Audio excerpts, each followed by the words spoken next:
The very first video I posted on this channel was how I made my first $1,000 online. And in that video, I said I'd do another one when I reached 10K, 100K, a million, etc.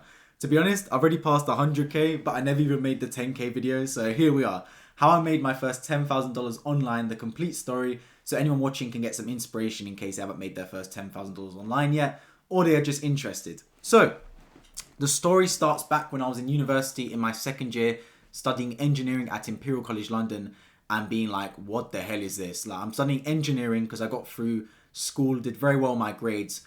But to be honest, I didn't really enjoy engineering. I like problem solving, but the whole application to the maths, it was too theoretical for me a lot of the time. And I just know, okay, cool, I get a job on like 30 or 40 grand a year. And that's it, that's my life. I'm just working as an engineer. Didn't really want that. So I started to explore other options. And I thought, okay, let's try and make money online. I'm seeing a lot of people start to make money online. This was back in like 2021. So the space is really starting to emerge in the middle of COVID / coming out of COVID. And I thought, let's try dropshipping. Everyone talks about dropshipping as a big business model. Let me try it. I tried dropshipping, then I realized one thing. I don't have any money for ads. So I try and do organic dropshipping. Doesn't really work out, to be completely honest, because I'm not getting any sales. So I move on. Okay, dropshipping doesn't really work out. Tried that for about a month. Got no sales because I wasn't being able to pay for ads, and organic wasn't working. What else can I try? Let me try YouTube. So I started posting football videos on YouTube on a channel called Why Football, talking about just football games, which was good. I built up an audience. I was monetized. I was getting paid. But the thing about football content is a lot of the audience was from lower demographics, and it wasn't a high RPM channel. So I wasn't getting paid enough to really make a big living from it. Like, I'm talking 200, 300 quid a month max. Not exactly going to reach the 10 or 100K range that I was dreaming about. So I said, okay, cool. That's not working. So let me move on to something else. Then at the time, my girlfriend was actually making money through TikTok theme pages. She was posting about Kardashian clips and making money from it. And I was like, oh wow, like, I didn't realize this could happen, because on YouTube, if you post copyrighted content, your videos getting taken down or you're not getting monetized. On TikTok, they didn't really care. This was back in like 2021, 2022, right? So you could post copyrighted clips and get paid for it. TikTok did not care one bit about copyright or anything else like that. So I said, okay, cool. If she's posting about Kardashians, I don't have a clue about that. But surely there's something I can post about. So I started posting about football and basketball on two separate pages. And my football page got monetized. And I was making money in the TikTok Creator Fund. So this was sick. I was actually making money through TikTok, thinking this is amazing. Then on my third page, I started posting motivational content. Reason I did this is because when you post on TikTok, right, you see all these different niches. But on Instagram, it was far more saturated by this point. Like TikTok, this is back in 2021, 2022. So TikTok by that point was still big, but it wasn't as big as it is now. Like TikTok now is massive in 2025. But back in 2021, 2022, people weren't treating TikTok as a way of making money yet. It was more just a place to just scroll. There wasn't as much potential from the faceless theme page market. It was more Instagram that was dominating that. So I had a brainwave moment. What if someone's posting something on Instagram? Why not just copy what they post on Instagram and move it over to TikTok? So I did exactly that with motivational content. I was taking the video straight, ripping it from Instagram and slapping it onto TikTok and making money in the TikTok Creator Fund. Within 6 weeks, I was monetized. Then I thought, okay, cool. I can't just keep stealing content. I need to actually build up a brand. So that's when I actually turned Why Inspire, which was the page name, into a real brand. I made it a black and white filter, changed the logo, added a domain email address. It looked like a proper brand. Like if you look now, you've got 5am secrets, bulk motivation all over, like the motivational pages on TikTok, Instagram, YouTube Shorts, etc. They're very branded.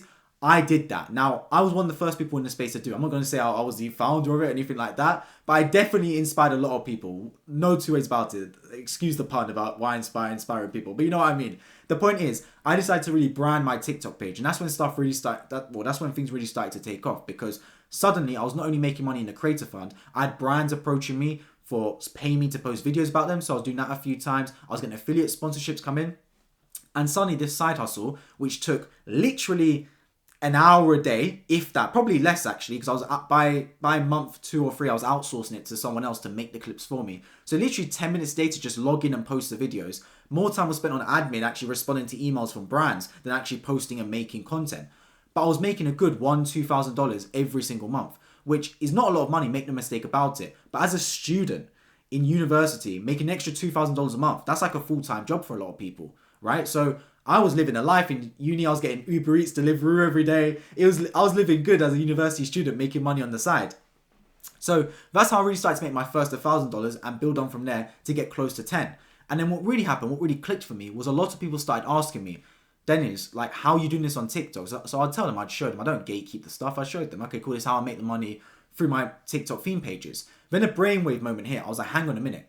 If my friends are asking me how I do this, there's going to be other people in this world that are also interested in how to do this. So then I made my main YouTube channel, giving advice on how to make money through social media.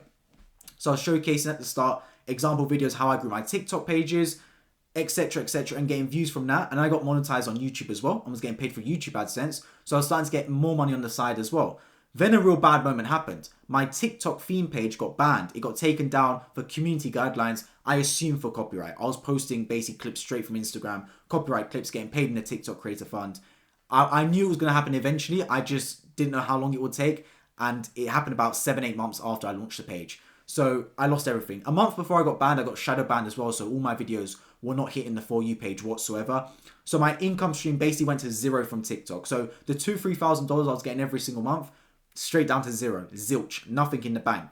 Thankfully, I still had my YouTube personal brand. So I continued to grow my personal brand, continued to give advice throughout my time on TikTok because I had other pages, not just that page, of course.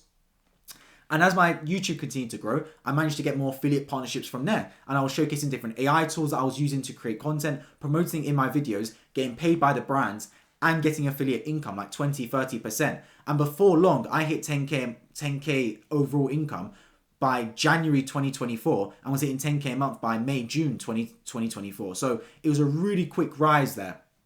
And I think the power of it really comes from compounding skills, because my initial skill was how to grow TikTok theme pages, right? And I turned that skill into being able to talk on camera. So rather than just faceless pages, talk on camera, present my ideas, and build up a personal brand where it was trustworthy enough for brands to reach out to me and offer me money to promote their services and give honest feedback on how it works. So that all stemmed from me actually starting one skill and using that skill as leverage to build up more skills and build up an audience. So the biggest lesson I guess I learned from that process is, one, never ever stop believing in yourself and your ability to make money, because when my Winespire page got banned, I went down to zero, absolutely no income whatsoever. And that was a dark, dark day for me. Like, you're talking about someone that's making $2,000-$3,000 extra a month in side hustle income to straight down to zero because my accounts got banned. Bad day at the office, I'll tell you that for free. At the same time, it's your ability to bounce back from that. And since then in business, I've had a lot of setbacks, loads of setbacks. Everyone does. Stuff gets banned. You lose a client, you lose this, you lose that. I was mentoring people at the same time through my TikTok page. Like on my Winespire TikTok page, I had links for different affiliates I was promoting on there. I had mentorship, so people were coming to me and I was giving them one-on-one advice for their own TikTok theme pages, because obviously if I've grown to over 500,000 followers, I know something a lot of people clearly don't know when it comes to social media and TikTok.